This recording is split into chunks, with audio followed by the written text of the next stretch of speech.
Good morning, everybody. Welcome to the Public File. My name is Kat Maudru. My guest for this part of the Public File program, an old friend and a new friend, Joshua Porter. Good to see you. Good to see you, Kat. How are you? Comes up from the San Francisco, Los Angeles area, but you're originally a Placerville boy, right? I am originally a Placerville boy, so that's right. Folks who are listening, a local guy who has done big things. Brought along with him Matthew Donaldson, a producer of the music video we're going to be talking about. Hi, Matthew. Hi, thanks for having us. Is it Matt or Matthew? I guess I could have asked off the air. Whatever you want. Okay. You know, it's your show. Thank you so much. Yeah. Well, Matthew sounds so formal. And Thank you. I prefer Matthew, though. Well, then Matthew it is. Oh, and Then not I'll be Joshua. Then. And Very well then. Should I be can- Catherine? You know? Yeah. Oh my gosh. Yeah. Right? Probably not. Catherine. Probably not. So this is a really unique half-hour show we're going to do this time, and there is a public affairs aspect because we're going to talk about how new artists get their break out there. Talk first about this music video that you guys put together. It's so cool. The band is called The Illness, and it's a fantastic video called Lengua de la Muerte, Language of the Dead. Yes? That's right. Correct. Tongue of death, or the Tongue language of of death, death. the language of the dead. Yeah. Yes. So talk about this very cool video, and then we'll talk about struggling, because there's no other word, struggling new artists out there. Sure. Well, the genesis of the project was basically that I know Matthew has known a couple members of the Illness for quite a while, and I met Matthew Zipkin, one of the guitarists for the Illness, through Matthew here. And we did a short film called Yeller, which was at the Sacramento Film and Music Festival last summer, which won in its category, which was really a great honor. And the video itself the short film itself had a few Illness songs in it. So we sent it to the band after it was done, kind of to get their approval and their thoughts. And they really liked it. And they sent me an email back about 2 weeks later saying, we'd like you to do our next music video. So what we did is we all met together, had a beer, had some food, and we pitched a couple of ideas, and it kind of went on from there. So that was the origin of it. Actually, for someone that's been in radio as long as I have, I've never actually talked to someone about how from the beginning to the end a music video comes to be. Is that pretty normal, where sort of a connection happens and someone sees or hears the other person's work and beers happen and then a project starts? I think so, personally. But from just my personal experience, because I've worked as an actor, I do that as well. And so the music videos I've worked on, I know that that's pretty much, somebody, the filmmakers like the artists, they somehow make a connection, whether they want to use, they make contact just if they asking permission to use their song in a film or something. However it works out, though, it's kind of, you pitch yourself. You're like, hey, I love your music. I make these films. Do you like what I do? And yeah, it's very much have a beer, sit down and talk about it, and then just, an idea comes. Usually a song, like for us, the song spoke to us. They said, this is the song we want to do. They told Josh kind of what their interpretation, kind of what the song meant to them. Josh brought it over to me, and then he and I started rolling it, bouncing ideas around, just doing our story thing, and pitched it to them, and they liked it. Yeah, I think I don't know that the pitch is usually that successful. I think maybe Probably real unique case by case. Yeah, I think sometimes maybe you could probably come to a band and they're like, I think we saw it go in a different direction. But in this case, it was just perfect. It was, they were really great with our ideas, and they were really accepting. And I think before anything, both sides are kind of feeling each other out. Like anything in life, you sit down, you have a drink, and kind of see if you want to work together. And the guys in the Illness are really, really awesome guys, and we all got along well, and then we started talking ideas. Have you been approached by bands where you have thought, yeah, thanks so much, but no? I mean, I know a lot of people just want to jump at an opportunity to put a video together, but have there been times when you've gone, yeah, thanks for thinking of us, but no? I mean, that kind of situation has sort of happened. This is actually the first music video I've directed. I know you've worked on different music videos, Matthew, but I mean, we've kind of like flirted with other ideas and thoughts and other bands about a music video, but this is the first one I've directed. I don't know what your experience is. Yeah, no, I've only acted in them before, so this is the first one as far as writing, producing, and being awesome. at the helm with somebody. So, yeah, it was cool, but I don't think we've quite had that experience yet where somebody came and we've just passed.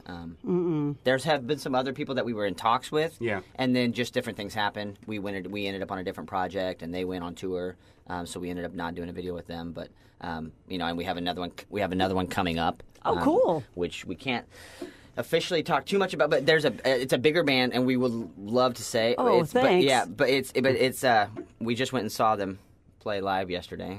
Okay, so I'm going to think about who played locally live yesterday. Actually, you drove up. Yeah, exactly. See, Never you'll mind. never know. Who knows where it could have mind. been. Completely useless info for you, so we can't tell you Thanks anything. for nothing. We really hope it works out with that. Yes. Well, but are you a dying breed? Because I could ask you 5 million questions, but I have to pace myself and focus on about 20 more minutes of talking.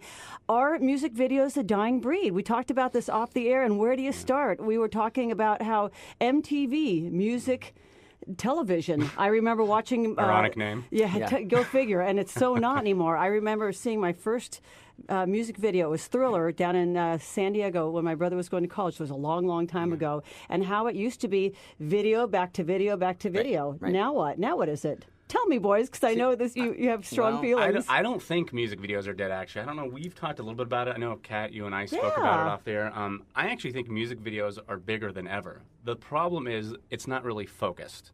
You have YouTube, which is probably the most concentration of video and places to go to see them. Yes. But it's all over the place. It's YouTube. It's on, of course, websites, all over the place. But if you go to YouTube and you bring up whether it's a small band or a larger band, you'll see millions of hits. Yeah. You know, Lady Gaga's last video probably had, 50 million hits. And there have been some artists who have been discovered off of YouTube. Oh, absolutely. I can't now. My mind is going blank. Justin Bieber. Yeah, there you go. Exactly. I can't think of anyone else. Sorry. The one that did that. It's Friday or what? Who's that? Oh man, Rachel Black or something. There are that have made it. Going right? downhill here. Yeah, it happens. We're showing our age. The Friday song. I don't know.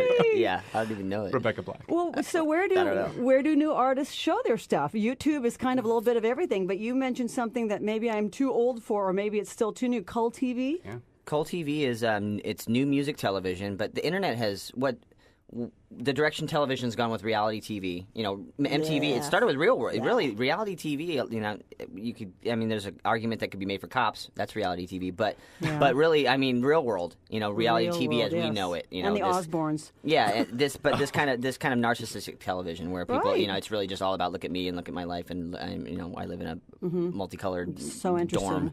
dorm, so it's. The internet's kind of stepped up and filled in that gap. Like Josh was talking about YouTube, but now there are networks basically. There's television networks like Crackle.com for watching short films and television programs. But for music video, there's Cult TV, and there's some other websites where you can go and find just music videos, and they play a lot. And it's back-to-back music videos. And MTV, to their credit, they do have MTVU. Right. What they've done is kind of branch off. They had MTV2, and then I think 3, and then MTVU. MTVU is music videos. Are people? Is there? Which no one gets. Yeah, it's like, but it's like who gets it, who's watching it, Yeah. Well, exactly. Are people? Is their attention span just not long enough to see? To me, a music video like yours, it's a story. It's 4, 5, 6, 7, 8 minutes, and you watch the whole thing because it's a story. Is our attention span just incapable in the year 2012? See, I would think music videos would be perfect for the short attention span of 2012. Right. Because again, you said like they're 3, 4, 5, 6 minutes. Right. So again, I think it's just about the pendulum's shifting and going away from people sitting down and seeing it on an MTV and trying to search where to find it. Yeah. Luckily, because YouTube is so big and mighty now, I think that's the right place to see it. Yeah. I think the other problem, though, is where there's a big hunger for music videos still, then you go to the record company situation, which is a whole nother probably conversation and broadcast. We can dip our toes into it today. The record industry, so that you have bands, whether small or large, still making music videos, millions of people watching them on YouTube, but then you have record companies, whether they're indies or the big hitters, not having money for any of this stuff because the record company is dying. So I think you have two things happening that don't really support each other. Yep. You have the record companies that don't have money, and then you have bands that want to put out music videos where millions of people still see them. Right. So it's just that those don't support each other. So that's why, so you have we do a big music video ourselves with a very low budget, and then hopefully it gets out there and everyone sees it. But so once you put your music video together with a low budget, now what do you do with it? Now what? Try to get as many people to see it as possible. In the hopes of? In the hopes of promoting the band, in hopes of using it as a calling card, like, hey, this is what we can do. Because there are people spending money. Like when you do see a Rihanna video or something like that, they spent $500,000 or they still spent a lot of money on that. So there are people making those videos out there. There is a market for it, but it's getting in that door. So we're saying, hey, we're here, we're filmmakers, and we make really good music videos, and you should hire us. So we're kind of paying our dues by doing the kind of breaking our backs to fund it and go. We did Kickstarter, which is we're going to talk all about that. Yeah. So we'll get into the crowdfunding and all that. Go ahead. I'm just going to say it's great because a music video is great because there's no pressure to get it out like in distribution and theaters and make money. Right. So it's a great calling card to promote ourselves and the band The Illness because it's meant to be seen for free and to get out everywhere. Anyone who wants to spread it around on Twitter or Facebook or YouTube or Cult TV, that's the point of it, which is why it ultimately is the best calling card, I think, for filmmakers as well. And why it took me so long to do a music video, I don't know. But it is confusing. It's a lot of work and it takes money, but then it's meant to be seen for free. Yeah. So the payoff is you must be patient. It's farther down the road. That old idiom of, I guess, it takes money to make money. You got to spend money. It's kind of like we're investing in ourselves and in the band that we believe in. And it's, just kind of paying our dues in a way, And we're going to talk about when people, there's so much to talk about, when to stop believing in yourselves. And I hate that saying, but I was talking to younger musicians the other day, and they have such ambition and such hope, but there are so many out there, and I don't want to squash anybody's dreams, because I'm working my dream job, and I live for creative people. But do you work with people that sometimes, or maybe it's powers that be that are bigger than you and I, that are the ones who go yes, no, yes, no? Do you know what I'm saying? Yeah. When do you throw in the towel? See, I don't know. You're kind of talking about negativity around you, I guess. know. We've been real lucky where we've surrounded ourselves with people that aren't that way. And if they are, either we will leave them or they will leave us. Very good. You kind of weed out the bad ones, just like they would do with us if we were bad ones. But that's, you surround yourself with the right people. And, my answer is just, it's a marathon in the arts, whether it's film or radio or music. Exactly. So that's just always going to be there. And it's there's something really wonderful about that. You never will stop. If you're just joining me, my guests are Joshua Porter and Matthew Donaldson, director, producer. We're talking music videos. That is my phone buzzing because, I asked them to turn theirs off and then mine buzzes, right? So talk about Kickstart. And for those of you, I'm going to back up. We were talking about my best friend, Erin, just recently, and she was telling me about how our mutual friend, Josh Porter, had gained funding for a music video through online sources. And apparently there's this fantastic place that believes in creativity and other creative people funding creativity and on and on and on. Yeah, so tell me about this. Yeah, another wonderful talent, by the way, Erin. So hello, Erin. Hi, She's out there. Hi, Erin. Yeah. Thank you for everything. So Kickstarter is actually something that was brought to my attention more. I think it kicked off probably, no pun intended, about 4 years ago, maybe. The website itself? Kickstarter.com. It's about 4 years old. It might be a little bit older. And this is not an advertisement. This is something that if you are an aspiring actor, writer, artist, musician, videographer, listen, please. Yes, this is for the artists that really want to make it happen, and it's crowdfunding. That word right there, the concept of crowdfunding, because Kickstarter is the forerunner of, I'd say, the crowdfunding websites. Explain crowdfunding. But crowdfunding is the idea of, instead of going after one big pocket or two big pockets, to try and get investment money, some capital, you allow your community and your warm circle, or your family, your friends, and then the people that are maybe fans of yours, the people that like your work, if you've already got a small following, you allow them to be a part of the process. What you do is you go on and you make a pitch video. And you create this little site they give you the format. It's really easy. You create your profile, create your site. Easy, good. Yeah, it's easy. They walk you through it. They hold your hand through it. They make it really easy. And you go on there and you talk about your project. So we did a music video, but there's people down there that fund fashion design. I mean, there's all kinds of artistic ventures. Everything. It's amazing. They have restrictions, like you can't be a nonprofit. There's different ones. But anyways, you go on there, you pitch your project. And then you set a like a campaign deadline. Like we're going to do a 30-day campaign or a 60-day campaign. And what happens is that people can give $10, $20, $50, $100, and you give incentives at different levels. So there's a reward for them. They get to help out. Like what? They get to help out. But for example, like at the $10 level, you get a digital copy of this. So you can digitally download the entire CD and get your name, like a special thanks in the credits of the film. Oh, cool. And then at $20, you get a hard copy of the CD and a special thanks in the credits. And then at $50 or at $35, we got a T-shirt, the CD. And it keeps going. So you keep stacking. You get all the previous rewards, but you just keep stacking something on. So in our case, like once you got up to the $250 level, you could walk on and be in the film. You could be an extra, have a role in the thing. There's different credits, different rewards. So in little increments, how far did you go? Well, for $100,000, I'll just let you direct it. Yeah, you'll sleep in, and someone else. Yeah, that's right. We can have our jobs for. I didn't sleep for like 2 weeks. Neither one of us did. So you can do it for $100,000. So what kind of money gets raised? You don't maybe have to give specifics, but was your project funded? Well, as far as you're wondering how much it was funded On for? Kickstarter. Yeah, well, ours was actually a pretty, well, we say low amount, but we're really grateful. It was a lot to us, and we did a lot with it, as you can see in the video. But ours was $6,000. Oh my gosh. Which is not a lot of money our for a goal was film. $5,000. So you exceeded your And goal. we exceeded exceeded it. So thank you to all of our supporters So for that. grateful It's for not that. a lot of money for a film, but it was an amazing amount for us because it allowed us to do what we needed to do. Well, and you think about all the people. I told you about a friend of mine, a young gal, a starving artist. She's got it. She has it, whatever it is. She has no money. She's young, and she doesn't even know where to start to buy the equipment to create her art, which is so fantastic. And that's how the Kickstarter discussion got started, That's and right. your name got brought up. Yeah. So you just, thank you. if you have the talent, then, as our mutual friend Aaron said, you basically put it out into the Kickstarter universe. Yep.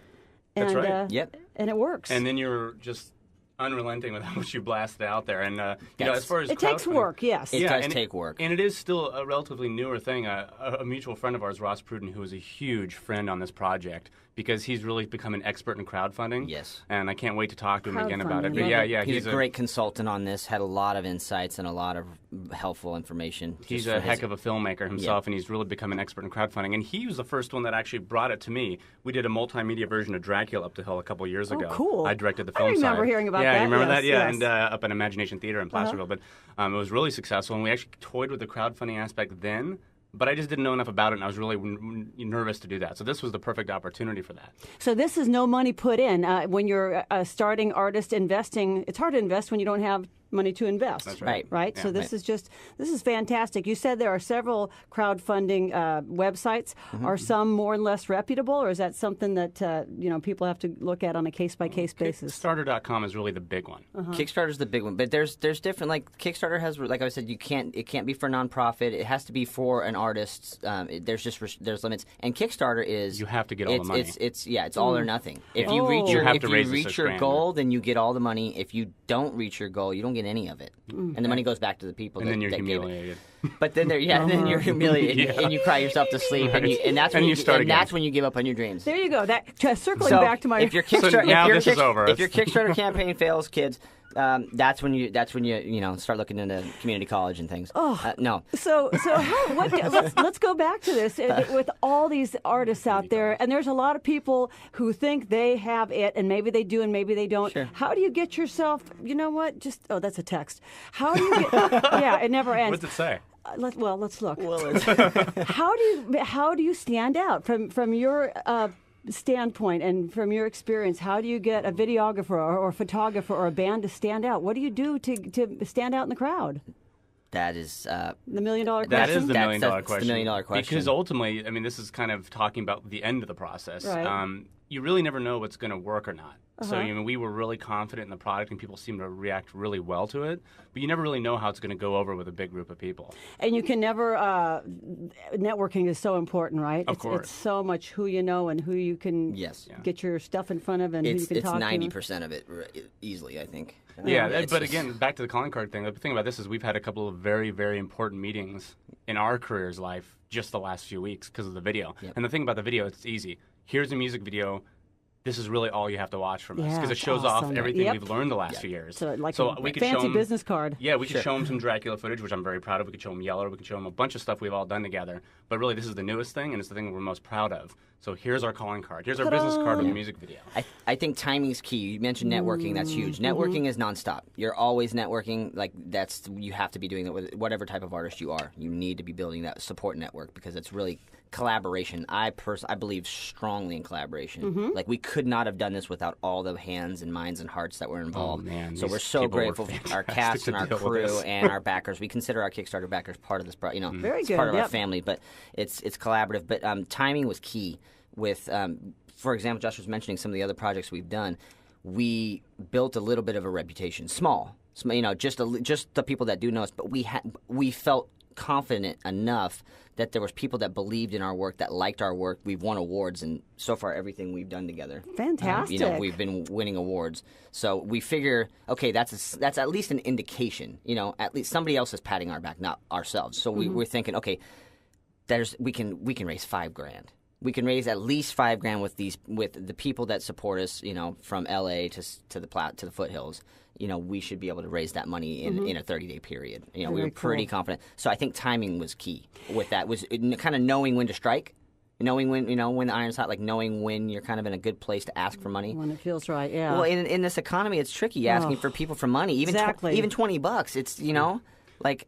And we heard from people that had seen or been part of Dracula or Yeller. I know what you guys can do, and here's some money. Yep. So, so that's a really big thing. Back to what you were saying about networking, Kat and Matthew. That's a great thing about Kickstarter. And again, Ross was really big on this. To build up a fan base and to kind of go viral or kind of build up a reputation, Kickstarter is great for that because you get everybody's information that gives to you. Right. So now you're starting to build a fan base. Yes. It starts small, whether it's a project for a couple $100 or $6,000 like this or $100,000. You're starting to build followers that you stay in contact with. You get their email addresses once it's funded, stuff like that, and you continue to kind of stay in contact with them, building a base that allows for larger Kickstarter things, 50,000, 100,000. Yep. You're building up fans here without having to have a sitcom on TV or a big record label out there. You know what I mean? And here we didn't think we would fill up 22 minutes, and we have. Real quickly, how can we build our fan base and have more people see the illnesses La Lengua de la Muerte, or Lengua de la Muerte? Lengua de la Muerte. Yes. So we would love for you guys to go to their website. Which is? The band, it's at spreadtheillness.net. Okay. Spreadtheillness.net, and right there on the homepage is the video. It's theirs. It's right there, so you can see. And we're the Bushmen. That's our we got to That's plug our ourselves a little bit. production That's our production company. Love that. Josh and I together are the Bushmen. How do people get a hold of the Bushmen, please? They can go on Facebook, and we have a Facebook page right now. The website's in development. It'll launch soon. And that'll launch soon. But you can go to Facebook and just type in the Bushmen, MEN, and you can find us there. Follow us on Facebook and keep tabs on us. Not there. Bushman. Not Bushmen, Plural. Bushmen. And the Sacramento Film and Music Festival comes up soon, and you guys will be out and about there. Yeah, you can see the video there. It'll be August 15th through 19th, and the music video will be playing at the Sacramento Film and Music Festival. It's the official selection we just August found out this morning. 15th through 19th, and spreadtheillness.net. And thank you to our wonderful, wonderful crew, everybody. I wish we could just name everyone. Matt Baker, Jeff McPhee, Craig Fouts. The film festival, real quick, it's sacfilm.com. SACFILM.com, and then you can find the schedule and just get all the information you need there for the Sac Film Anyone Festival. else? I can go all day. Oh, we're good. Josh Porter, Matt TJ Hardy. Donaldson, TJ. Yeah. Thank you guys so much for coming in. We really do have another half-hour show to talk about anytime you two want to come in. And best of continued success and luck to both of you. Thank you so much, Kat. Kat. Thank you Good very to much see for you. everything. Yeah. Thank you too. You've been listening to The Public File. Comments on today's show can be emailed to me, K for Kat, then MAUDRU at Entercom, ENTERCOM.com. And as always, thank you all so much for listening.